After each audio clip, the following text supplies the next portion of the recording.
سيدنا محمد كما صليت على إبراهيم وعلى آل إبراهيم في العالمين إنك حميد مجيد. أعوذ بالله من الشيطان الرجيم. بسم الله الرحمن الرحيم. قال رب انصرني بما كذبون وأوحينا إليه أن اصنع الفلك بأعيننا ووحينا فإذا جاء أمرنا وفارت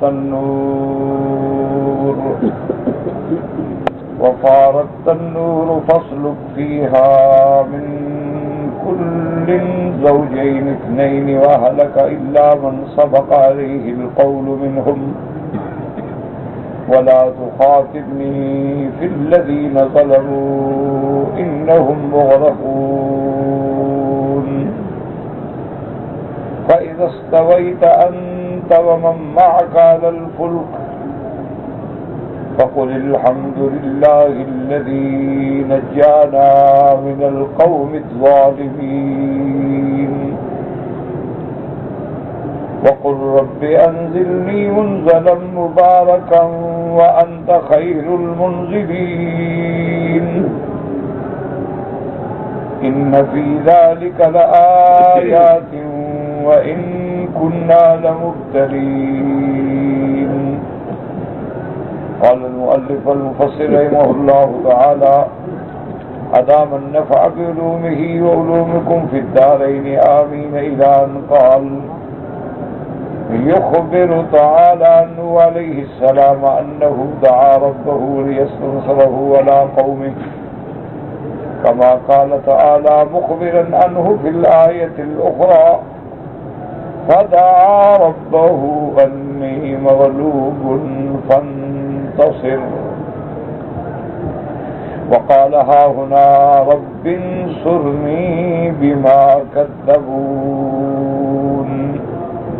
فإن ذلك أمره الله تعالى بصنعة السفينة وإحكامها وإتقانها وأن يحمل فيها من كل زوجين اثنين أي ذكرا وأنثى من كل صنف من الحيوانات والنباتات والثمار وغير ذلك وأن يحمل فيها أحده إلا من سبق عليه القول منهم أي من سبق عليه القول من الله بالهلاك وهم الذين لم يؤمنوا به من أهله كابنه وزوجته والله أعلم. اب مفسر رحمت اللہ علیہ سورۃ المؤمنون کی ان آیات مبارکہ کی تفسیر بیان فرماتے ہیں کہ اللہ تبارک و تعالی خبر دیتے ہیں کہ نوح علیہ السلام نے اپنے رب سے دعا مانگی تاکہ قوم پہ اس کی مدد فرمائیں. ایک بات ہمیشہ یاد رکھیں اور ذہن میں رکھیں کہ اللہ نے جو قصے بیان فرمائے ہیں حضرت نوح علیہ السلام کا، حضرت ہود علیہ السلام، اسی طرح حضرت صالح علیہ السلام، حضرت شعیب علیہ السلام، حضرت موسیٰ علیہ السلام، حضرت عیسیٰ علیہ السلام اور بھی انبیاء. تو ان واقعات کے بیان کرنے سے مقصد سمجھیں کہ قرآن کوئی قصے کی کتاب تو نہیں ہے کہ اس نے قصوں کا ذکر کر دیا ہے. اللہ کا قرآن جو ہے وہ تو سراپا ہدایت ہے. اللہ نے واضح فرما دیا ہے کہ ذالک الکتاب لا ریب فیہ ھدی للمتقین. اسی طرح اللہ نے واضح فرما دیا ہے کہ قرآن کیا ہے؟ ھدی و رحمہ. اسی طرح اللہ نے فرما دیا ہے کہ قرآن کیا ہے؟ شفاء. وَنُنَزِّلُ مِنَ الْقُرْآنِ مَا هُوَ شِفَاءٌ وَرَحْمَةٌ لِّلْمُؤْمِنِينَ. اسی طرح اللہ نے فرمایا کہ قرآن جو ہے وہ موعظہ ہے، قرآن جو ہے وہ ذکر ہے. قرآن پاک میں جو واقعات ہیں ان واقعات کو پڑھ کے ہمیں ایک ایک لفظ سے عبرت، نصیحت اور ہدایت حاصل کرنی ہے. یہ نہیں کہ بس آپ نے قصہ پڑھا اور اس کے بعد قرآن شریف بند کر کے رکھ دیا، بس ہم نے قرآن پڑھ لیا ہے۔ اللہ تبارک و تعالی نے سیدنا نوح علیہ السلام کا واقعہ بیان کیا تو یہ بھی ساتھ بتلا دیا کہ نوح علیہ السلام نے اپنے رب سے دعا کی۔ تو ہمیں کیا سبق ملا کہ اگر کوئی مشکل ہے، تکلیف ہے، دشمنوں سے مقابلہ ہے، مالی پریشانیاں ہیں، جسم و جان کی پریشانیاں ہیں، دشمنوں کی پریشانیاں ہیں، تو ہم کس سے رجوع کریں؟ جس سے اللہ کے پیغمبروں نے رجوع کیا کہ کس سے دعا مانگیں اور کس سے مدد مانگیں۔ بس یہ سب سے پہلی بات کہ اللہ کے قرآن کے واقعات سے ہدایت پکڑو کہ بھی نوح علیہ السلام پیغمبر ہے، رسول ہے، لیکن جب مصیبت آتی ہے تو کس کو پکارتا ہے؟ نوح علیہ السلام سے پہلے پیغمبر گزر چکے ہیں، حضرت ادریس ہیں، حضرت شیس ہیں، حضرت آدم ہیں، 10 صدیاں گزر چکی ہیں، لیکن اللہ کا پیغمبر کسی پیغمبر کو نہیں پکارتا، نبی کو نہیں پکارتا، کسی نبی کا ذریعہ نہیں بناتا، سیدھی اللہ سے دعا کرتا ہے، رب انصرنی بما کذبون۔ تو ہمیں یہ ہدایت ملی کہ جب ہم قرآن پڑھیں گے کہ نوح علیہ السلام نے اللہ سے مانگا، ہر پیغمبر نے اللہ سے مانگا، میرے محبوب رحمت دو عالم نے بھی اللہ سے مانگا، ہر مشکل میں اللہ کو پکارا، اس کے بعد بھی کوئی کہے کہ ہمیں مسئلہ سمجھ نہیں آتا تو یہ تو پھر جھوٹی بات ہے۔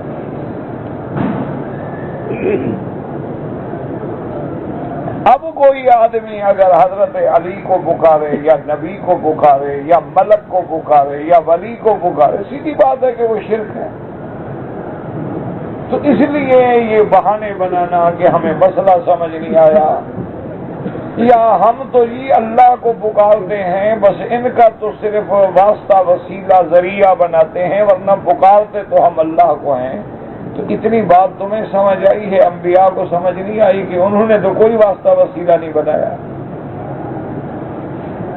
اللہ کے رسول ہیں، اللہ کے پیغمبر ہیں۔ تو ایک سبق ہمیں یہ ملا کہ دکھ میں پکارنا ہے تو کس کو؟ اللہ کو پکارنا۔ اچھا، اب اللہ نے حکم دیا کہ بھئی اس کشتی تیار کرو، اس سے ہمیں دوسرا سبق ملا کہ صرف دعا کرنا کافی نہیں ہوتا، بلکہ اسباب بھی پیدا کرو۔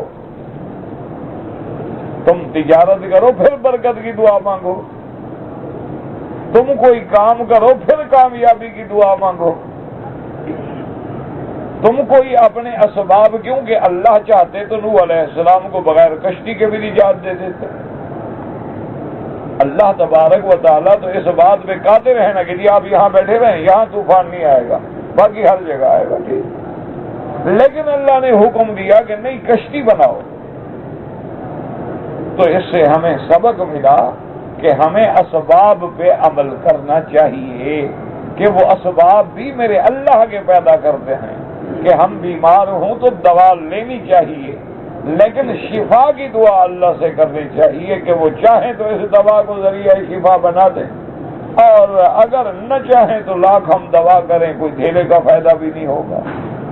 تو اس لیے ہمیں یہ سبق ملا۔ اور دوسرا ہمیں کیا سبق ملا کہ کسی پیشے کو، کسی کام کو حقیر نہ سمجھو، جیسے کہ آج کل ہوتا ہے نا، اچھا جی کون لوہار ہے، اچھا موچی ہے، اچھا پاولی ہے، اچھا درخان ہے، یہ بات نہیں ہے۔ اگر یہ پیشہ حقیر ہوتا تو اللہ اپنے نبی کو تو درخان بنا کے نہ بٹھا دیتے، نبی کشتی تیار کرو، لکڑیاں کاٹو، کشتیاں بناؤ۔ تو معلوم ہوا کہ کوئی پیشہ دنیا میں حقیر نہیں ہوتا، شرط یہ ہے کہ اس پیشے کو صحیح طریقے سے انجام کرے۔ اب ایک آدمی ہے مثلا نائی کا کام کرتا ہے، اگر نائی نہ ہوں تو ہمارے چہرے بگڑ جائیں، شکلیں بگڑ جائیں، ہماری حیت بگڑ جائے، لیکن اگر وہ شریعت کے خلاف عمل کرتا ہے کہ داڑھی کسی کی شیو کر رہا ہے، کسی کی داڑھی کاٹ رہا ہے، تو اب اس نے زیادتی کی کہ اس نے اسلام کے اصولوں کو چھیڑ دیا، ورنہ تو پیشہ کوئی برا نہیں ہوتا ہے، ہر پیشہ جو ہے، ہر عمل جو ہے وہ عمل ہے۔ اسی لیے جب میرے محبوب دو عالم رحمت دو عالم کے بارے میں بی بی عائشہ سے پوچھا گیا کہ جب حضور گھر میں تشریف لاتے ہیں تو آپ کے ہمیں گھریلو حالات سے بتائیں، تو آپ نے فرمایا انہ بشر من البشر، اللہ کا پیغمبر بھی تو انسان ہیں، بشر ہیں۔ جب گھر میں آتے ہیں کبھی آپ کا جوتے کا تسمہ ٹوٹ جائے تو خود اس کو جوڑ لیتے ہیں، کبھی اگر کپڑا پھٹ جائے تو خود ٹانکا لگا لیتے ہیں، اور فرمایا کبھی گھر میں کوئی کھانے کی چیز ہو ہم آگ جلائیں تو ہماری مدد فرماتے ہیں، کھانا پکانے میں مدد فرماتے ہیں، لکڑی جلانے میں مدد فرماتے ہیں۔ تو کوئی پیشہ کوئی کام دنیا میں حقیر نہیں۔ اس لیے مفسر رحمت اللہ علیہ فرماتی ہیں کہ اللہ خبر دیتے ہیں نوح علیہ السلام سے کہ انہ دعا ربہ لیستنصرہ علی قومہ، کہ اللہ میری قوم پہ مدد فرما۔ جیسے اللہ نے دوسری جگہ پر بھی یہ واقعہ نقل فرمایا فدعا ربہ انی مغلوب فانتصر، حضرت نوح علیہ السلام نے دعا مانگی کہ یا اللہ میں اب ہر لحاظ سے عاجز ہوں، ہر لحاظ سے مغلوب ہوں، میری مدد فرما۔ میرا مولا میں نے ہر قسم کی دعوت پہنچائی ہے لیکن یہ قوم ماننے پہ تیار نہیں، اب میرا اللہ تو میری مدد فرما دے۔ اور یہ بھی یاد رکھو علماء نے لکھا ہے کہ جو دعائیں قرآن میں موجود ہیں یا جو دعائیں اللہ کے نبی کی زبان مبارک سے موجود ہیں اس سے زیادہ بہتر کوئی دنیا میں وظیفہ نہیں ہو سکتا۔ اس لیے علماء نے فرمایا ہے کہ یہ دعائیں جو ہیں اکثیر ہیں، رب انی مغلوب فانتصر، اسی طرح فرماتی ہیں رب انی مسنی الضر وانت ارحم الراحمین، اور اسی طرح علماء نے فرمایا وافوض امری الی اللہ ان اللہ بصیر بالعباد، اور اسی طرح فرمایا لا الہ الا انت سبحانک انی کنت من الظالمین، اور اسی طرح فرمایا حسبنا اللہ ونعم الوکیل۔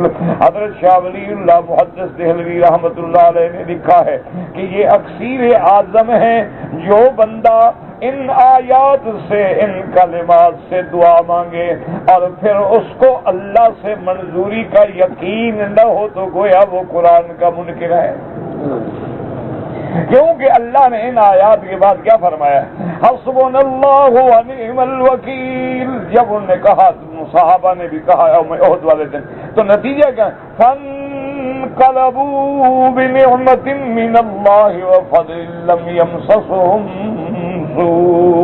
اللہ فرماتا ہے پھر ہم نے ان کو کامیاب کر دیا۔ تو اس کے بعد کامیابی کا ذکر ہے کہ ان کو کوئی نقصان نہ ہوا۔ اس طرح جب آیت کریمہ ہے لا الہ الا انت سبحانک انی کنت من الظالمین فاستجبنا له ونجیناہ من الغم، اللہ فرماتے ہیں ہم نے یونس کی دعا سن لی اور اس کو ہم نے اس غم سے اس مصیبت سے نجات عطا فرمائی۔ تو مانا اس کے بعد بھی استجابت اللہ کی طرف سے منظوری کا ذکر موجود ہے۔ اسی طرح فرماتے ہیں رب انی مسنی الضر وانت ارحم الراحمین، آگے قرآن کہتے فاستجبنا له ونجیناہ واہلہ من الکرب العظیم۔ تو حضرت شاہ ولی اللہ محدث دہلوی رحمت اللہ علیہ فرماتے ہیں کہ ان دعاؤں کے بعد اللہ نے خود قرآن میں خبر دی ہے کہ ہم نے دعا منظور کر لی وَأُفَوِّضُ أَمْرِي إِلَى اللَّهِ إِنَّ اللَّهَ بَصِيرٌ بِالْعِبَادِ فَوَقَاهُ اللَّهُ، اللہ نے بچا دیا۔ تو اس لیے فرماتے ہیں کہ جب ہر دعا کے بعد یہ چیز موجود ہے کہ اللہ نے سن لی تو تمہاری کیوں نہیں سنیں گے؟ باقی کوئی یہ کہے کہ جی وہ تو صالحین تھے، انبیاء تھے، رسول تھے، ہم گناہگار ہیں، اللہ نے صاف فرما دیا فاستجبنا له ونجیناہ من الغم وَكَذَلِكَ نُنْجِي الْمُؤْمِنِينَ، جیسے ہم نے حضرت یونس کو نجات دی ہے اسی طرح ہر ایمان والے کو بھی ہم نجات دیں گے۔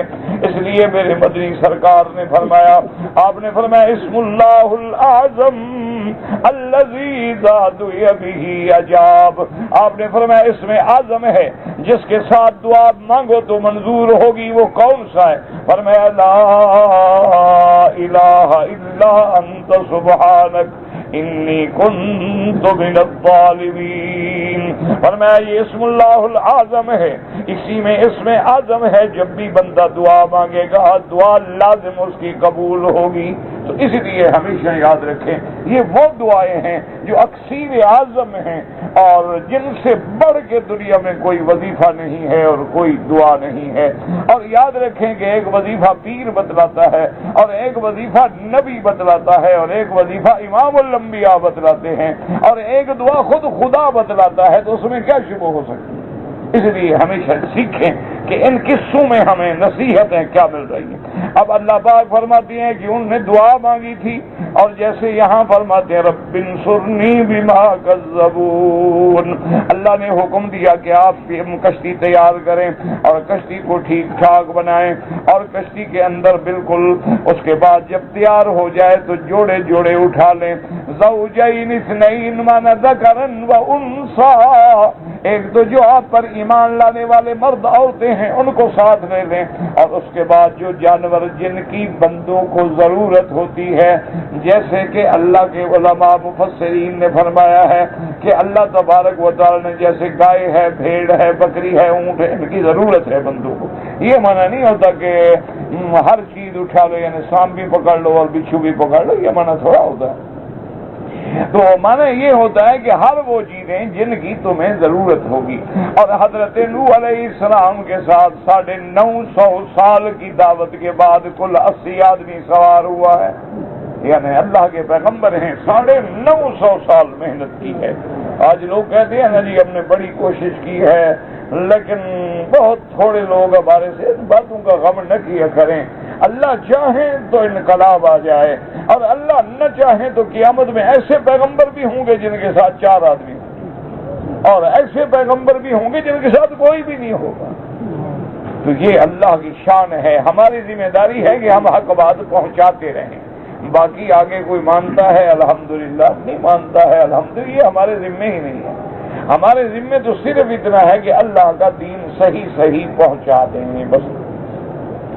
اور اس کے بعد فرماتی ہیں کہ اللہ نے حکم دیا کہ ہر حیوانات صنف من الحیوانات والنباتات اسی طرح جو بوٹیاں ہیں پھل ہیں وہ بھی اٹھا لیں تاکہ آپ کو اس کشتی کے سفر کے اندر تکلیف نہ ہو کیونکہ آخر انسان نے کھانا پینا بھی تو ہے نا.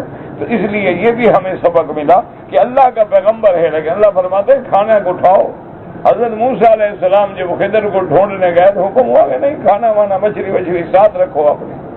یہ نہیں ہے کہ لوگ کہیں کہ ہاں جی ہم تو بالکل فلاں بزرگ پہنچے ہوئے ہیں نہ کھاتا ہے نہ کماتا ہے. کوئی بزرگی نہیں ہوتی. یہ رہبانیت ہے اور اس کا اسلام میں کسی کو اجازت نہیں. اسلام میں ایسی کوئی.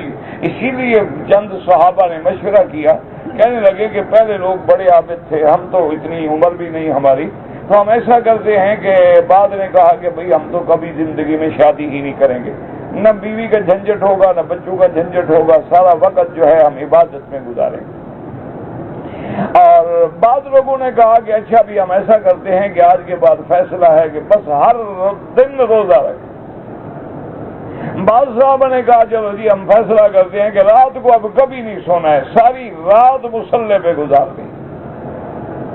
حضور صلی اللہ علیہ وسلم کو پتہ چلا آپ نے صحابہ کو بلایا کہ میں نے سنا ہے کہ تم ایسا مشورہ کر رہے ہو دن میں روزہ رکھیں گے رات کو ساری رات جاگیں گے شادی نہیں کریں گے خصی ہو جائیں گے. یہ بات ہوئی ہے. انہوں نے کہا یا رسول اللہ پہلے لوگوں نے 1000 سال عبادت کی ہے ہماری عمر تو 60-70 سال ہے اس لیے ہم چاہتے ہیں کہ ہر لحظہ جو ہے وہ اللہ کی یاد میں گزرے. آپ ناراض ہو گیا. فرمایا ایکم مثلی کون ہے تم میں سے جو میرے شان کا مقابلہ کرے کیا تم نبی بن جاؤ گے.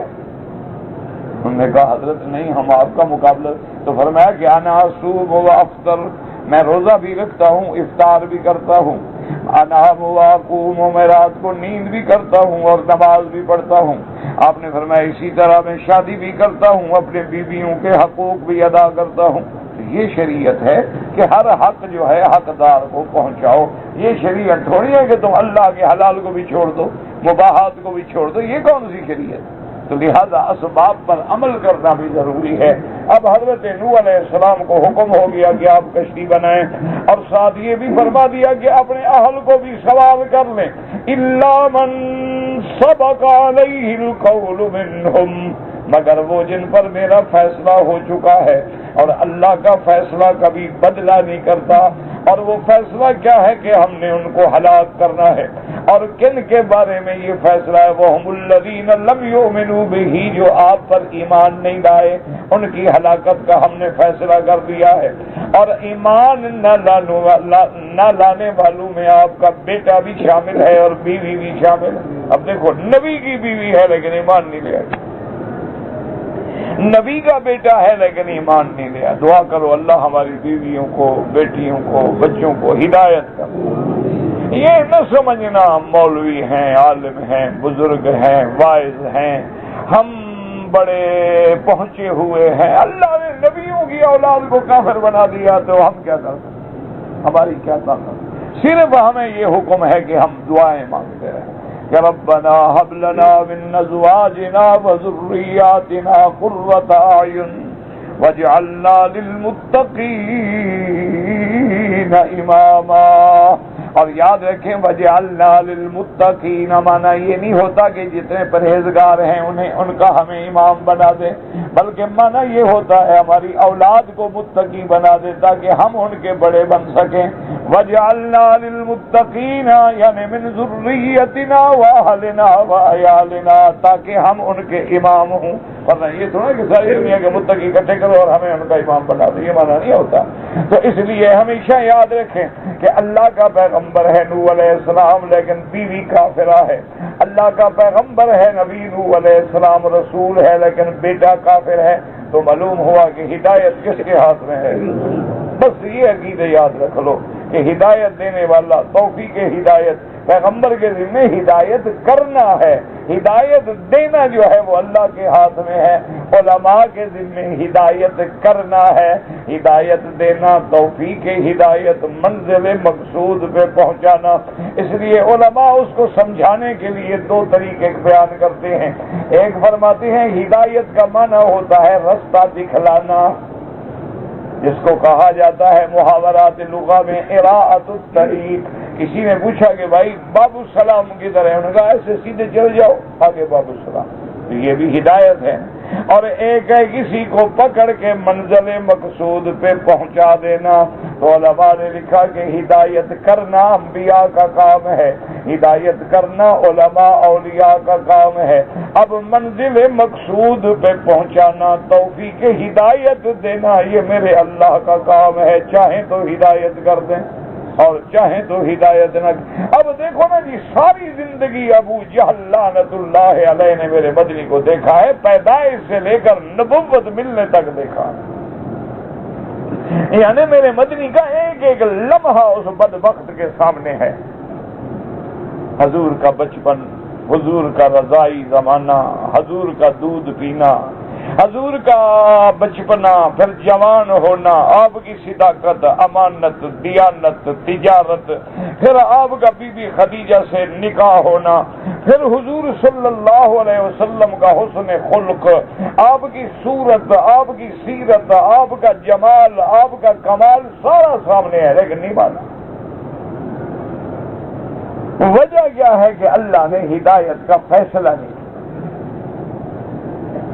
اس طرح ایک بدو آتا ہے، سردار ہے قبیلے کا اور ابو جہل کا بھی دوست ہے. ابو جہل آیا، اس کو استقبال کیا، مہمان نوازی کی اور کہنے لگا دیکھو تم ہمارے دوست ہو،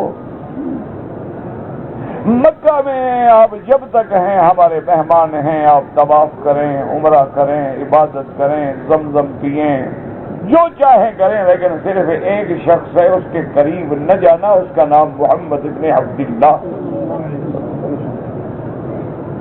اس نے کہا کیا بات کیا ہے؟ انہوں نے کہا بھائی بات یہ ہے کہ وہ کہتا ہے میں نبی ہوں، بس اس کے پاس نہ جانا. اس نے تو جناب ہماری ساری قوم میں جھگڑا پیدا کر دیا. نعوذ باللہ نبی جھگڑا کرنے والے.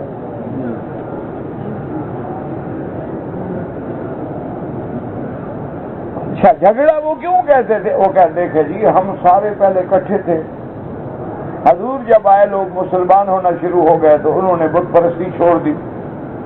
تو اب نتیجہ یہ ہے کہ خاوند مسلمان ہے، بیوی کافر ہے، بیوی مسلمان ہے، خاوند کافر ہے. جھگڑا سارا حضور نے پیدا کیا نا، نعوذ باللہ. ہم تو پہلے کفر پہ اکٹھے تھے. اللہ، یہی وہ بات ہے جو آج 1400 سال کے بعد بھی ہر باطل کی زبان پہ ہے کہ فساد کرنے والے کون ہیں؟ جو امن و اسلام کے علم بردار ہیں. یعنی مشرک فساد نہیں کرتا، فساد نعوذ باللہ نبی کر رہا ہے. اسی طرح فرعون نے بھی یہی کہا تھا کہ موسیٰ علیہ السلام سے، بابا مجھے ڈر ہے یظہر فی ارضکم، تو آپ کی زمین میں فساد نہ پیدا کر دے. میں تو تمہیں اکٹھا رکھنے کے لیے، تمہاری یونٹی کے لیے پیغمبر کا مقابلہ کر رہا ہوں. تو اس نے کہا ٹھیک ہے، بات سن لی، لیکن خدا کی قدرت ہے کہ جس چیز سے آدمی کو منع کیا جائے نا تو طبیعت ادھر ضرور راغب ہوتی. وہ جب حرم میں آیا تو لوگوں سے پوچھا کہ این محمد صلی اللہ علیہ وسلم، بھائی وہ حضور محمد مصطفیٰ احمد مجتبیٰ کہاں ہیں؟ انہوں نے کہا وہ دیکھو سامنے حرم میں بیٹھے. وہ آ گیا، حضور بیٹھے ہیں، آگے کھڑا ہو گیا اور صرف کوئی بات نہیں کی، نہ سلام، نہ دعا، نہ بات، نہ سوال، نہ جواب، صرف ینظر الی وجہ رسول اللہ، حضور کے چہرے کو دیکھ رہا. لبث قلیلا، تھوڑی دیر دیکھتا رہا، اس کے بعد قریب آیا، سلام کیا، کہا ابسط یدک یا رسول اللہ، حضور ہاتھ بڑھائے، مجھے کلمہ پڑھائے، میں آپ کا مسلمان ہوتا ہوں. مسلمان ہو گیا. اب جب واپس جانے لگا، چونکہ وہ بھی ایک قبیلے کا سردار تھا، اس کو تو مشرکین جلدی جلدی نہیں چھیڑ سکتے تھے نا، بڑے آدمیوں سے سب ڈرتے ہیں، مال تو غریب جاتا ہے. تو ابو جہل اپنی برادری دو ساتھیوں کو لے کے آئے. انہوں نے کہا یار تم اتنے بڑے سمجھدار آدمی ہو، ہم نے سنا ایسے کھڑے رہے اور مسلمان ہو گئے، کیا نہ پوچھا، نہ اطمینان، نہ سوال، نہ جواب، نہ تسلی، نہ مناظرہ، نہ مکالمہ، نہ مجادلہ، یہ کیا بات ہے؟ اور میں نے کہا ابو جہل بات سنو، میں نے جب حضور کا چہرہ دیکھا ہے نا، میرے دل میں یہ بات بیٹھ گئی کہ واللہ لیس ھذا وجہ کذاب، کسی جھوٹے کا چہرہ نہیں ہو سکتا.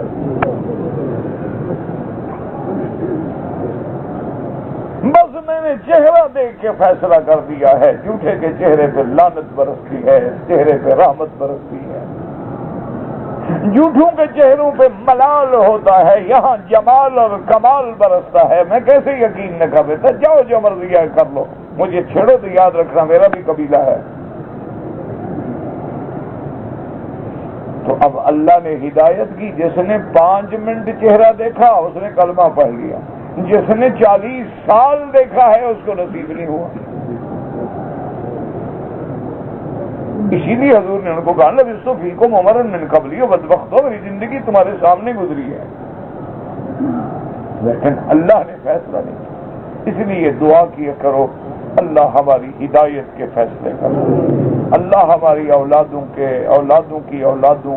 نسلوں کی نسلوں کے ہمارے ہر کلمے پڑھنے والے بھائی کے سب کی ہدایت کا فیصلہ فرما. جب اللہ ہدایت دینے پہ آتے ہیں نا، پھر کسی تقریر کی بھی ضرورت نہیں پڑتی، پھر کسی صحبت کی بھی ضرورت نہیں پڑتی. بس جب راضی ہو جاتا ہے نا، بس دلوں میں خود نور آ جاتا ہے.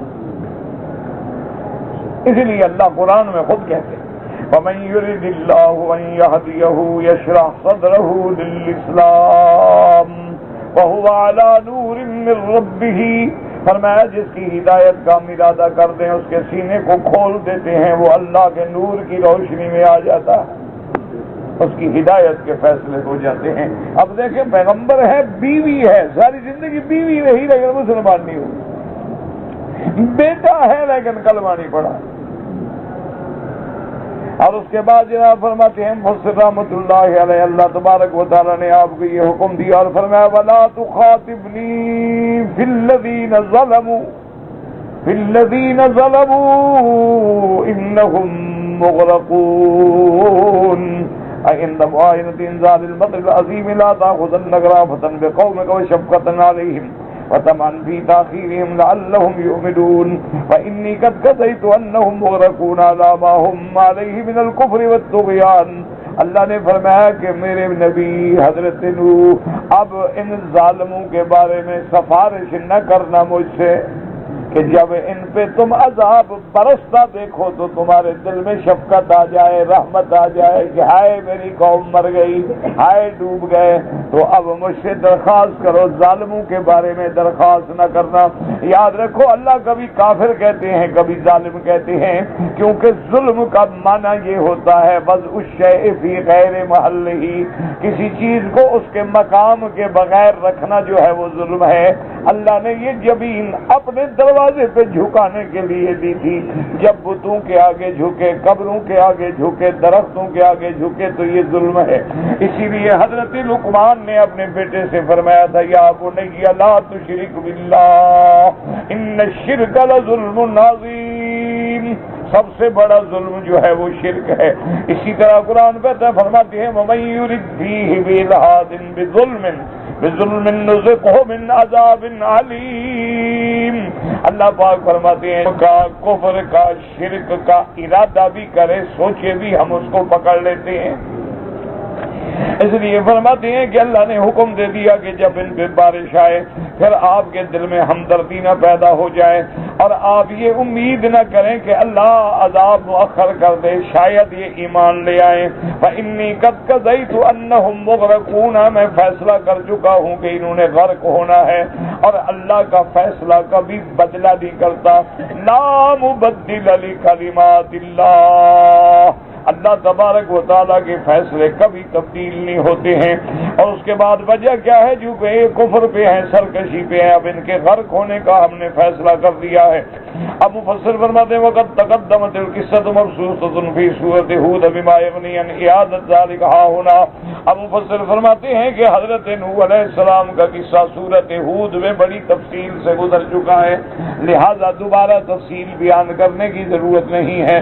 اب فرماتے ہیں اللہ نے حکم دیا اذا استویت انت ومن معک علی الفلک، جب آپ اور آپ کے ساتھی کشتی میں بیٹھ جائیں تو کیا کہیں؟ الحمدللہ الذی نجانا من القوم الظالمین۔ اور دوسری جگہ فرماتی ہیں اللہ پاک نے فرمایا نوح علیہ السلام سے کہ جب کشتی میں بیٹھ جاؤ تو کیا کہو؟ قال اركبوا فیہا بسم اللہ مجریہا ومرساہا ان ربی لغفور الرحیم۔ اسی لیے حضرت ابن عباس فرماتے تھے کہ حضور کی حدیث ہے ہاتان آیتان امانان لامتی، یہ دو آیتیں جو ہیں میری امت کے لیے امان ہیں، جو ان کو پڑھ لے گا اللہ اس کو ہر قسم کی ہلاکت سے بچا لیں گے۔ ایک آیت ہے وما قدر اللہ حق قدرہ والارض جميعا قبضته يوم القيامة والسماوات مطويات بيمينه سبحانه وتعالى عما يشركون۔ اور دوسری آیت قال اركبوا فيها بسم الله مجريها ومرساها ان ربي لغفور رحيم۔ اور اس کے بعد جب سواری پہ بیٹھیں تو کہیں الحمدللہ الذی سخر لنا هذا وما كنا له مقرنين وانا الى ربنا لمنقلبون۔ ایک قول یہ بھی آتا ہے حضرت ابن عباس سے فرمایا جو یہ آیتیں اور یہ دعا پڑھ کے سواری پہ بیٹھے، جہاز پہ بیٹھے، کار میں بیٹھے، گاڑی میں بیٹھے، اونٹ پہ بیٹھے، فرمایا 7 دفعہ یہ پڑھ لے، اگر اس کا حادثہ ہو جائے وہ مر جائے تو قیامت میں فرمایا دیت میں ادا کروں گا۔ اور یہ مجرب ہے ماشاءاللہ، میں نے تو جتنے لوگوں کو بتایا نا الحمدللہ اللہ نے ان کی بڑی حفاظت فرمائی۔ اللہ تبارک و تعالی، اور کیسی حفاظت نہ ہو، قرآن ہے یا فرمان محمد مصطفیٰ صلی اللہ علیہ وعلی آلہ وصحابہ وسلم۔ ہمارے اپنے دوستوں میں ایک ساتھی تھا ہمارا، اب بھی ہے، تو اس بیچارے کا خدا کی شان ہے، جب بھی گاڑی بھی ایکسیڈنٹ، جب بھی غریب گاڑی چلاتا ایکسیڈنٹ ہو جائے۔ اچھا، بہترین ڈرائیور، یہ بھی نہیں کہ کوئی اناڑی ہو ڈرائیور، اچھا سب کو، لیکن ایکسیڈنٹ ضرور۔ اس کو میں نے پھر یہ دونوں آیتیں اور دعا لکھ کے دی۔ الحمدللہ جس دن سے اس نے پڑھنی شروع کی اللہ کی حفاظت سے آج تک پھر گاڑی کو کبھی خراش بھی نہیں آئی۔ یہ اللہ کی شان ہے۔ اسی طرح ایک دفعہ کچھ طالب العلم آئے تو استاد نے ان کو بھی یہی آیتیں اور یہی دعا سکھلائی۔ انہوں نے کہا ہم سفر پہ جا رہے ہیں، فرمایا یہ پڑھ لیا کرو۔ تو وہ گاڑی میں سوار ہوئے۔ خدا کی شان یہ ہے جناب کہ گاڑی 140 میل پہ جا رہی ہے اور ٹائی راڈ نکل گیا، اور ڈرائیور جانتے ہیں کہ جب ٹائی راڈ نکل جائے تو پھر کیا کرے آدمی، بیکار ہو گیا نا، تم کیا کرو۔ اللہ کی شان دیکھیں کہ جناب اس نے، ڈرائیور نے بھی کہہ دیا ابھی ٹائی راڈ نے کام چھوڑ دیا، اب اس کلمہ شریف پڑھ لو، کیونکہ ہائی وے پہ جا رہے ہیں، کوئی گاڑی آ سکتی ہے، ٹکر ہو جائے گی۔ اللہ کی شان دیکھیں کہ گاڑی بڑے آرام سے اتری، اور ایسی جگہ اتری کہ آگے ریت کا ٹیلا تھا، یوں سیدھی اس پہ چڑھ کے کھڑی، یعنی سواریوں کو دھکا بھی نہیں لگا۔ تو وہ حیران ہو گیا، بدو تھا ڈرائیور، اس نے کہا بھائی بات یہ ہے کہ تم سارے گاڑیوں والے ہو، کچھ پڑھا ہے تم نے؟ یہ تو اللہ نے ہمیں بچایا ہے، یہ تو بچنے کا کوئی مکان ہی نہیں تھا۔ انہوں نے کہا ہاں ہم نے یہ دعائیں پڑھی۔ تو اللہ تبارک و تعالیٰ کی شان ہے کہ جب آدمی ایسی چیزیں پڑھ لیتا ہے نا پھر اللہ حفاظت ہے۔ ہاں ایک بات یاد رکھو، جب تقدیر فیصلہ کر لے نا پڑھنا ہی بھول جاتا ہے۔ اذا جاء القدر عمی البصر، جب تقدیر آ جائے تو آنکھیں پر اندھی ہو جاتی ہیں، پھر نظر ہی کچھ نہیں آتی۔ اس لیے بڑے بڑے ڈرائیوروں سے حادثے ہوتے ہیں، ان سے پوچھو گے خدا کی قسم مجھے کچھ بھی نظر نہیں، مجھے پتہ ہی نہیں کہ سامنے کیا تھا۔ تو تقدیر ہے نا، ورنہ جو دعائیں حضور پاک نے بتلائی ہیں نا، یاد رکھو یہ سفر میں پڑھا کرو۔ اور اس کے بعد حضور اللہ پاک نے حکم دیا کہ میرا محبوب حضرت نوح جب کشتی پہ بیٹھ جاؤ تو کیا کہو، اللہ کا شکر کرو، الحمدللہ الذی نجانا من القوم الظالمین۔ آپ بھی دعا کریں کہ ہمارے جتنے مسلمان، جتنے مظلوم اس وقت ظالموں کے دست میں ہیں، اللہ ان کو بھی نجات عطا فرمائے۔ کتنے مسلمان ہیں اللہ تیرے نام لیوا ہر جگہ تڑپائے جا رہے ہیں، آزمائے جا رہے ہیں۔ میرا مولا ہم تو عاجز ہیں، ہم کمزور ہیں، ہم ضعیف ہیں، ہماری مدد فرما، رحم فرما، رحم فرما۔ یعنی تاریخ اٹھا کے دیکھیں، کہیں 8 ہزار نعشیں جو ہیں نکالی جا رہی، لائن لگی ہوئی ہے تابوت کی، اور کوئی تو ایسی جگہ ہے نا جن کو تو تابوت بھی نہ ملا۔ اس وقت تک 1 لاکھ سے زیادہ کشمیری مسلمان شہید ہو گیا، ان کی عصمتیں لوٹی گئیں۔ سربیا میں دیکھیں، شیشان میں دیکھیں، جہاں جہاں نظر پڑے خون مسلم کی ارزانی ہے۔ انا للہ و انا الیہ راجعون ولا نقول الا لا حول ولا قوة الا باللہ العلی العظیم۔ اللہ سے دعا مانگیں، اللہ پاک رحم فرما دے۔ حضور کی امت پہ تیری آ کے عجب وقت پڑا، بے انتہا حالات ایسے ہیں، اور اللہ پاک سے ما سوا ہم دعا مانگنے وہ بھی گندی زبانیں ہیں، پلید زبانیں ہیں، پتہ نہیں کب دعائیں منظور ہوں گی، لیکن مانگنے کا تو حکم ہے نا۔ اللہ شیطان کی بھی تو سنتا ہے نا۔ شیطان نے دعا مانگی تھی کہ نہیں مانگی؟ کس سے مانگی تھی؟ اللہ نے مان لی کہ نہیں مانی؟ تو شیطان کی سنتا ہے، ہماری بھی سنتا ہے، اور مانگو تو صحیح نا دل سے۔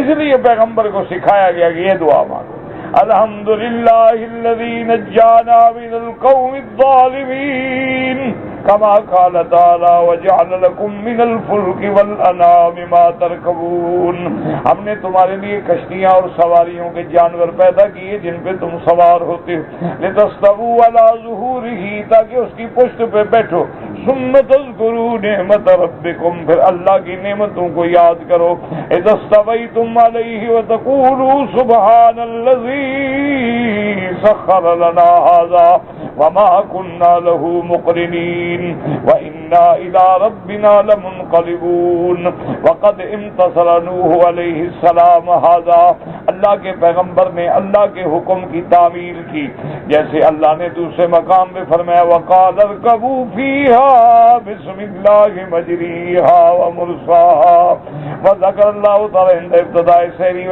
انتہائی، یعنی ابتدا میں بھی اللہ کی طرف توجہ، انتہا پہ بھی اللہ کی طرف توجہ، اور اللہ نے فرمایا میرا پیغمبر حضرت نوح جب کشتی کنارے لگ جائے اور جب تم اترنے لگو تو پھر یہ دعا پڑھو وَقُلْ رَبِّ أَنزِلْنِي مُنزَلًا مُبَارَكًا وَأَنْتَ خَيْرُ الْمُنزِلِينَ۔ اس لیے حکم ہے کہ جب شہر پہ نظر پڑے تو پڑھو رب ادخلنی مدخل صدق واخرجنی مخرج صدق واجعل لی من لدنک سلطانا نصیرا، اور جب شہر میں داخل ہو جاؤ اور مقام پہ رکنا چاہو تو پڑھو قل رب انزلنی منزلا مبارکا وانت خیر المنزلین۔ اب اس کے بعد فرماتے ہیں اللہ کے ہم نے حضرت نوح کا جو قصہ بیان فرمایا ہے، کیوں؟ ان فی ذلک لآیات، ان فی ھذا السنی وهو انجاء المؤمنین وہلاک الکافرین آیات حججا ودلالات واضحات علی صدق الانبیاء فیما جاءوا به من اللہ تبارک و تعالی۔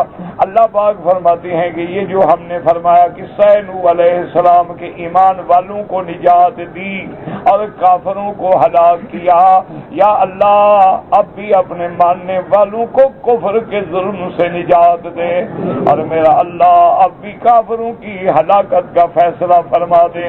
فرمایا حججا دلالات واضحات، اس میں بڑی کھری کھری نشانیاں ہیں علی صدق الانبیاء کے انبیاء سچے ہیں، فیما جاؤ بہ من اللہ تعالی، انبیاء کی دعوت سچی ہے، انبیاء کی کتابیں سچی ہیں، اور اس کے بعد فرمایا وانہ تعالی، اور اس میں یہ بھی سبق ملا کہ اللہ کی ذات جو ہے فاعل لما یشاء قادر علی کل شیء علیم بکل شیء، کہ وہ جو چاہیں کر دیں، ہر چیز پہ قدرت رکھنے والے، ہر چیز کو جاننے والے، وہ چاہیں تو پیغمبر کے ساتھیوں کو نجات دے دیں لیکن بیٹے کو ہلاک کر دیں، وہ چاہیں تو لوگوں کی بیٹیوں کو بچا دیں لیکن پیغمبر کی بیوی کو ہلاک کر دیں، یہ اللہ کی شان ہے۔ اس لیے علماء نے لکھا ہے کہ تعجب کی بات ہے کہ دونوں کا نام موسیٰ تھا، ایک بچہ تھا اس کی تربیت جبریل نے کی لیکن وہ سامری جادوگر بنا، اور ایک وہ ہے جس کی تربیت فرعون نے کی، وہ موسیٰ کلیم اللہ بنا۔ اللہ کی شان ہے۔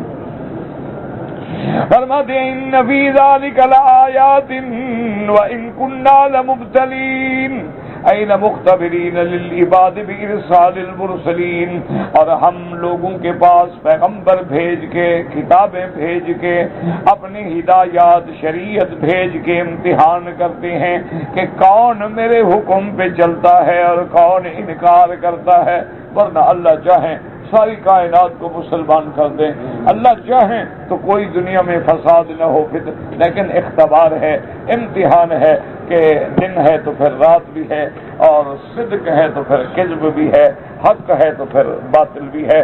اللہم نجنا من القوم الظالمین، اللہم اہلک اعداءنا واعداء الدین بقدرتک یا قوی یا عزیز۔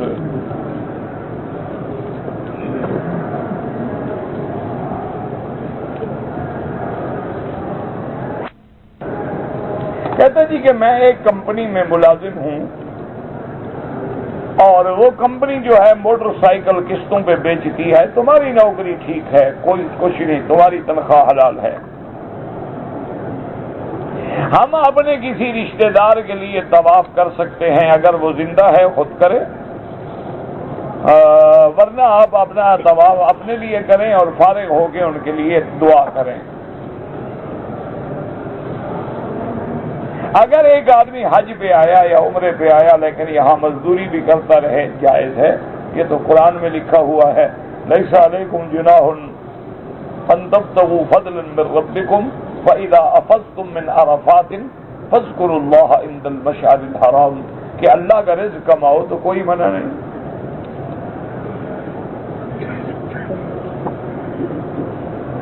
کہتے جی کہ دعا کریں اللہ میری بیٹی کو بچہ دے، اللہ ہر مسلمان صاحب اولاد جو ہے ان کی اولادوں کو صالح بنائے اور قرۃ عین بنائے اور ان کے ہر شرور سے حفاظت فرمائے، اور جن کی اولادیں نہیں اللہ ان کو اولاد نرینہ اور اولاد صالح عطا فرمائے۔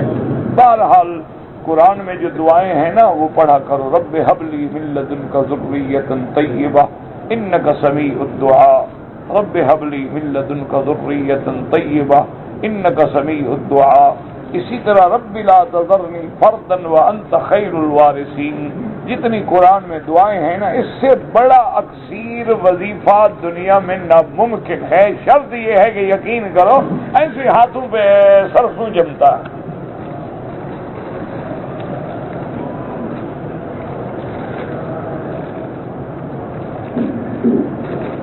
ہم نے 12 دن کے لیے عمرے پہ آئے ہیں، 3 دن مکے میں رہے، پھر مدینہ گئے، 3 دن وہاں رہے، باقی دن مکہ میں رہے۔ آپ نماز قصر پڑھیں گے اگر اکیلے پڑھیں، اگر امام کے پیچھے پڑھیں گے اور امام مقیم ہے تو پھر آپ بھی نماز پوری پڑھیں گے۔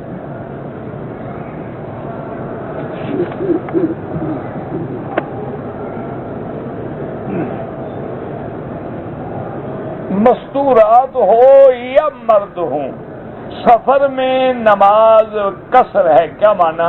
ظہر کی 4 رکعتوں میں 2 پڑھیں گے، عشاء کی 4 رکعتوں میں 2 پڑھیں گے۔ سنت نفل جو ہے وہ معاف ہے، لیکن کوئی پڑھنا چاہے تو اللہ ثواب دیں گے، کوئی منع نہیں۔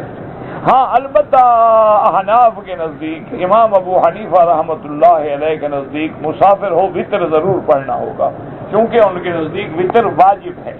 باقی ائمہ کے نزدیک وتر جو ہے سنت ہے، لہذا سفر میں نہ پڑھے تو گناہ گار نہیں ہوگا، لیکن امام صاحب فرماتے ہیں کہ وتر ہر حال میں پڑھے۔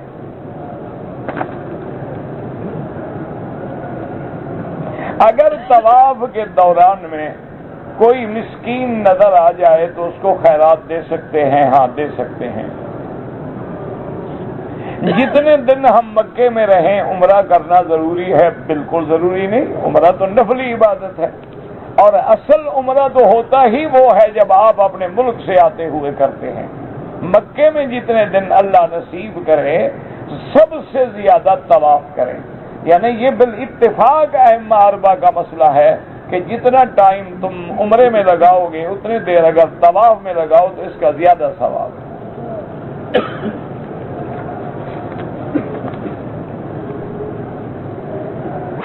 کی نماز کے بعد میں نے طواف شروع کیا، لیکن کوئی مجبوری ہو گئی، مجھے طواف چھوڑنا پڑا، تو اب پھر شروع کر کے اس کو پورا کر لو، بس جو چھوڑ دیا تھا نا اس کو پورا، کیوں شروع کرنے کے بعد نفلی عبادت بھی واجب ہو جاتی ہے، تو لہذا اب آپ کے وہ ذمہ ہو گیا ہے طواف، لہذا آپ جو ہے ایک دفعہ اسی نیت سے کہ اللہ نے جو طواف چھوڑا تھا پورا کرا۔ ہم جدہ میں کمپنی میں کام کرتے ہیں، اس کمپنی نے ہمیں کافی مدت کے لیے مکہ بھیجا ہے۔ مکے میں رہتے ہوئے عمرہ کریں تو اپنے گھر سے احرام باندھیں نہیں، مکے میں رہنے سے عمرہ کریں تو لازماً حد حرم کے باہر جانا ہوگا، چاہے مسجد عائشہ جائیں، چاہے جیرانہ جائیں، عرفات جائیں، کہیں بھی جائیں، لیکن لازم ہے کہ ہل جائیں۔ دیکھیں نا بی بی عائشہ تو مکے میں تھی نا، جب انہوں نے عمرے کا کہا تو حضور نے فرمایا اپنے بھائی کے ساتھ جا کے وہاں مسجد تنیم سے عمرہ کرو، ورنہ کہتے یہیں احرام باندھ لو اور جا کے عمرہ کر لو۔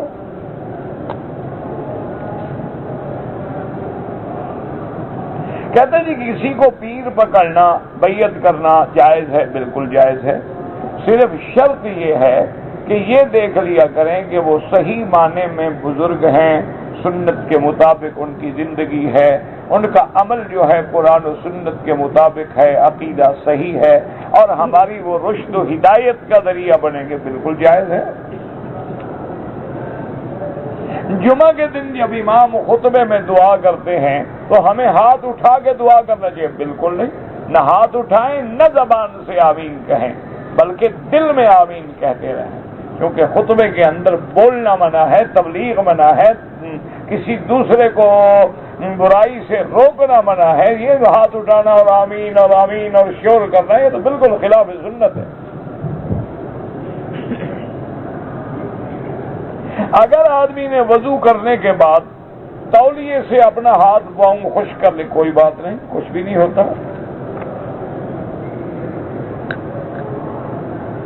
کہتے جی کہ اگر ایک بچہ پیدا ہوا، 7ویں دن ہم عقیقہ نہیں کر سکے تو 14ویں دن کر دیں، 14ویں دن نہیں کر سکے 21ویں دن کر دیں، نہیں کر سکے کوئی بات نہیں، بس ایک سنت کا ثواب نہ ملا، یہ ضروری نہیں کہ پھر بڑا ہو جائے تو عقیقے کرتے پھرو۔ لوگوں کے دماغ میں ایک مسئلہ بیٹھ جاتا ہے نا، عقیقہ ضروری ہے چاہے نماز نہ پڑھے۔ ایسے عقیقے کا کیا فائدہ ہے؟ فرض نماز پڑھتا نہیں، عقیقے کا فکر ہے، جب تم پیدا ہوئے تھے ہم نے عقیقہ نہیں کیا۔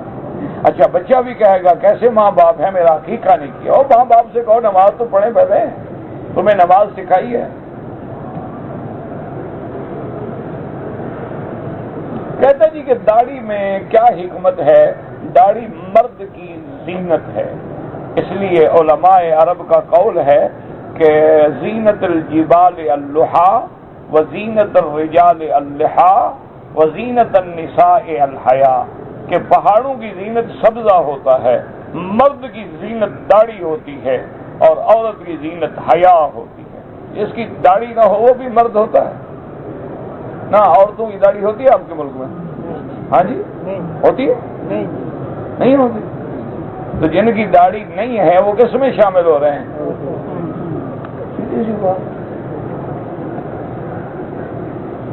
اور ایک بات یاد رکھو کہ اگر داڑھی جمال نہ ہوتا تو میرے محمد مدنی کو خدا داڑھی نہ دیتے۔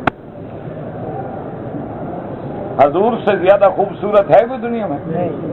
حضرت یوسف سے ان کی داڑھی ٹھیک ہے نہیں؟ تو تم منڈا کے خوبصورت تھوڑے بنتے ہو، تم تو بلا وجہ خام خواہ اپنے آپ کو کافروں کی نسل میں شمار کراتے ہو بلا وجہ، اور چہرہ بگڑ جاتا ہے، خوبصورت نہیں لگتا ہے آدمی داڑھی منڈا کے، خنسا مشکل لگتا ہے۔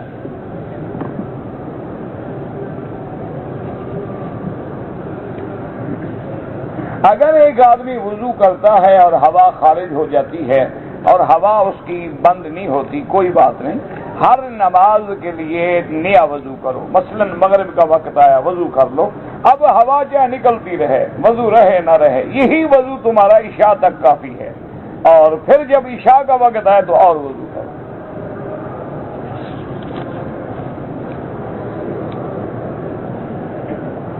ایک عورت کا کوئی محرم نہیں ہے، وہ حج پہ آنا چاہتی ہے تو اللہ نے اس پہ فرض ہی نہیں کیا، جب تک محرم نہ ہو اس کو آنے کی ضرورت ہی نہیں۔ ہاں اگر کوئی عورت بوڑھی ہے، یعنی اب اس کی خواہش نکاح ختم ہو گئی ہے اور وہ چند عورتوں کے گروپ میں آ جائے تو وہ آ سکتی ہے، لیکن نوجوان لڑکی بغیر محرم کے نہیں سفر کر سکتی۔ اگر ایک آدمی مکے میں ملازمت کرتا ہے اور مدینے منورہ جاتا ہے، ملازمت کرے، مکے میں رہنے والا ہو، جب مدینے جا رہا ہے واپسی میں عمرہ کرے۔ مرد سے کے لیے کتنی چاندی کی گنجائش ہے؟ بس ایک انگوٹھی 2-3 ماسے۔ اگر ایک آدمی ٹیلی ویژن دیکھ رہا ہے اور اس کی کسی گندی عورت پہ چینل پہ نظر پڑ گئی، وضو ٹوٹ جاتا ہے۔ یہ تمہاری مضبوطی پہ ہے، کمزور ہے تو ٹوٹ جاتا ہے، اگر پکے ہو تو نہیں ٹوٹتا۔ اور اب تو تم عادی ہو چکے ہو، تمہارا تو کچھ بھی نہیں ٹوٹتا،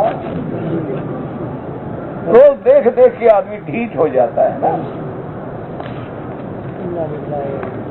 دیکھو انشاءاللہ قبر میں پتہ لگے گا، یہاں مزے کرو، فکر نہ کرو، جب منہ پہ مٹی آئے گی نا اور فرشتے آئیں گے پھر پتہ لگے گا، وہاں سارا ٹیلی ویژن دکھا دیں گے۔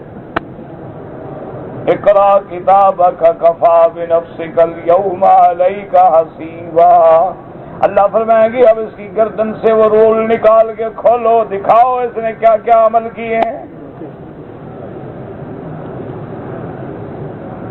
اگر نماز میں سورت فاتحہ 2 مرتبہ پڑھ جائے کوئی حرج نہیں، نماز ہو جاتی ہے۔ اگر آدمی کی لڑکی جوان ہے وہ حج کرے، بالکل جائز ہے۔ یہ تو جاہلوں کا مسئلہ ہے جی، گھر میں لڑکی جوان ہے، فرض نماز پڑھتا نہیں، گھر میں لڑکی جوان کا بڑا فکر ہے بیچارے، تو کیا میں حج کر سکتا ہوں؟ بابا حج الگ فرض ہے، بچیوں کا رشتہ کرنا الگ حکم ہے۔ خدا نہ خواستہ 4 سال 10 سال 5 سال کو رشتہ نہ ملے، کیا کرو گے؟ حج چھوڑ دو۔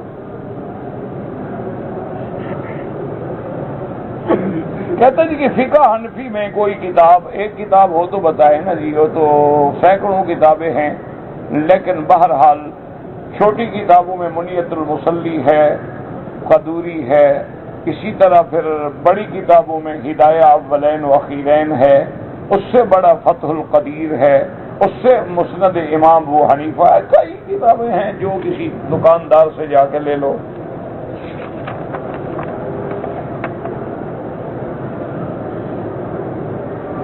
ہاں جی، دعا جب بھی مانگیں اللہ سے سیدھی مانگیں، ربنا ظلمنا ربنا آتنا۔ کہتے جی دعا کریں کہ اللہ مجھے دین کی تبلیغ کے لیے قبول فرمائے، اللہ قبول فرمائے، اللہ سب کو دین کی تبلیغ کے لیے قبول فرمائے، اللہ رزق میں برکت دے، بالکل برکت دے، استغفار پڑھا کریں، انشاءاللہ برکت ہوگی۔ مسجد عائشہ سے اگر کسی مرد نے عمرہ کیا وہ بھی جائز ہے۔ میں پاکستان سے آیا ہوں، لیکن میں نے احرام جدے سے باندھا ہے، عمرہ کیا۔ ایک تو آپ میقات کے عمرے سے بھی محروم ہو گئے، اور ایک بکری دم بھی پڑ گئی کہ آپ میقات سے بغیر احرام کے نکل آئے۔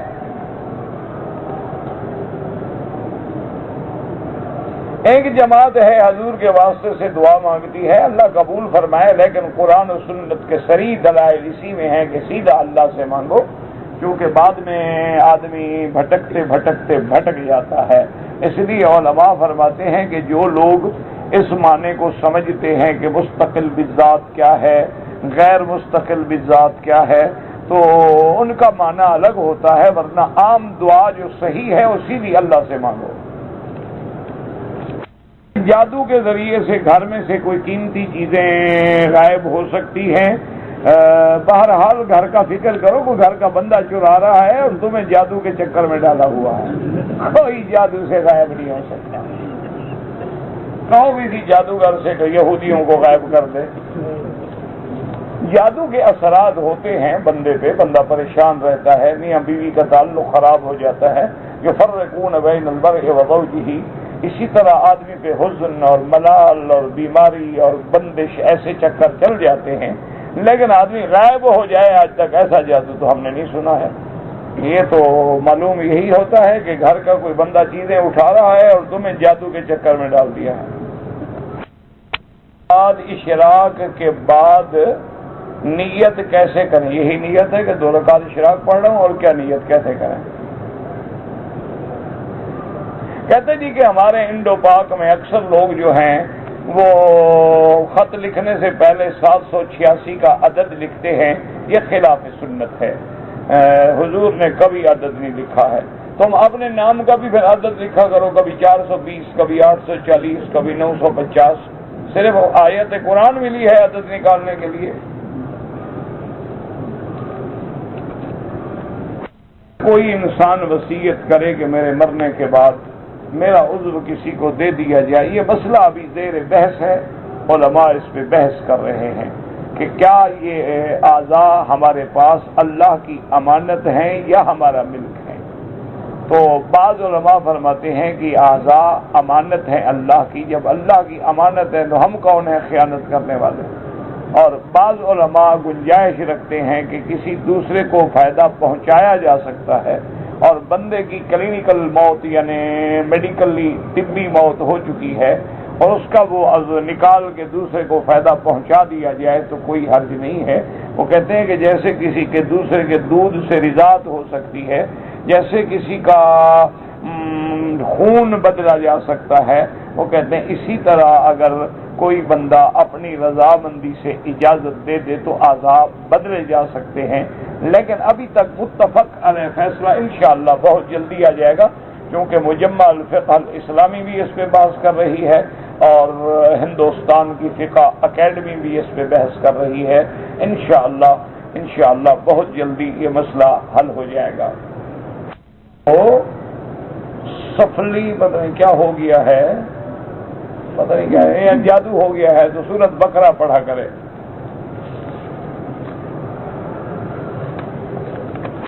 طوفان کے بعد کچھ نہیں بچا تو دیگر موذی جانور، بھائی کیا پتا آپ کو کہ طوفان کتنے علاقے میں آیا؟ پہلے یہ تو محدود کرو نا.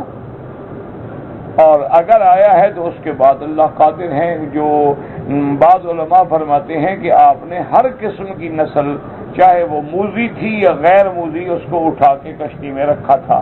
اسی لیے ایک حدیث میں بھی آتا ہے نا کہ اگر گھر میں دیکھو کہ جن ہے، اپنا شیطان کوئی سانپ ہے، تو اس کو کہو کہ بے عہد نوح و سلیمان علیہ السلام، کہ ہم تمہیں حضرت نوح کے عہد اور حضرت سلیمان کا عہد یاد دلاتے ہیں کہ ہمارے گھر سے نکل جاؤ. اس کو 3 دفعہ کہو اور نکل جائے تو مانے وہ جن تھا، اور اگر نہ نکلے تو پھر تم مار سکتے ہو. تو اس لیے بعض علماء فرماتے ہیں کہ حضرت نوح نے ہر چیز لی تھی، یعنی شیر بھی، بگیاڑ بھی اور سانپ بھی، اور ان سے عہد لے لیا تھا کہ کشتی والوں کو نہیں چھیڑو گے، ان کو نقصان نہیں پہنچاؤ گے. تو اسی لیے عہد نوح اور عہد سلیمان کا ذکر حدیثوں میں بھی موجود ہے کہ سانپ کو مار دو، ہر موذی چیز کو مار دو. اور خاص طور پہ فرمایا کہ وہ سانپ ذی فیتین، جس کے اوپر 2 سیاہ پٹے ہوتے ہیں، فرمایا یہ بڑا خبیث ناگ ہوتا ہے، اس کو مار دو. اسی طرح ایک سانپ ہوتا ہے جس کو ابتر کہتے ہیں. ابتر مانا دم کٹا، یعنی پیچھے اس کا ایسے ہوتا ہے جیسے دم کٹی ہوئی ہو. تو یہ بھی بڑا خطرناک ناگ ہے، سانپ ہے. اسی طرح ایک سانپ ہوتا ہے، اس کو مبصور کہتے ہیں، کہ وہ صرف دیکھ لینا تو بندہ اندھا ہو جاتا ہے، اگر اس کی نظر میں لا لیں تو بندہ اندھا ہو جاتا ہے. اچھا، بعض سانپ ایسے بھی ہیں کہ اگر پھونک مار دیں تو بندہ مر جاتا ہے. بعض سانپ ایسے بھی ہیں کہ جن کے لکیر کے اوپر گزر جاؤ تو آدمی مر جاتا ہے. تو اس لیے حکم ہے. لیکن وہاں ہے کہ گھر میں سانپ دیکھو اور بریک ہو، سبز ہو، سفید ہو، تو اس کو عہد نوح اور عہد سلیمان کا حوالہ دے کے نصیحت کرو کہ بھائی ہمارے گھر سے نکل جاؤ، نہ تم ہمیں تکلیف دو نہ ہم تمہیں تکلیف دیں. اگر وہ نکل جائے 3 دفعہ کہنے سے ٹھیک ہے، ورنہ پھر مار دو. تو معلوم ہوتا ہے کہ نوح نے بھی عہد لیا. اس کا مطلب ہے کہ آپ کے ساتھ یہ ساری چیزیں موجود تھیں. پانی کرو یا اونٹ کی کرو، 7 حصے ہیں، جس کا نام رکھو. جو فوت ہو گئے جن کے لیے چاہو کرو، یہ تو صدقہ ہے، خیرات ہے. نفع دین کرنا بھی حدیث میں ہے اور نہ کرنا بھی. حضرت عبداللہ ابن مسعود کی حدیث ہے.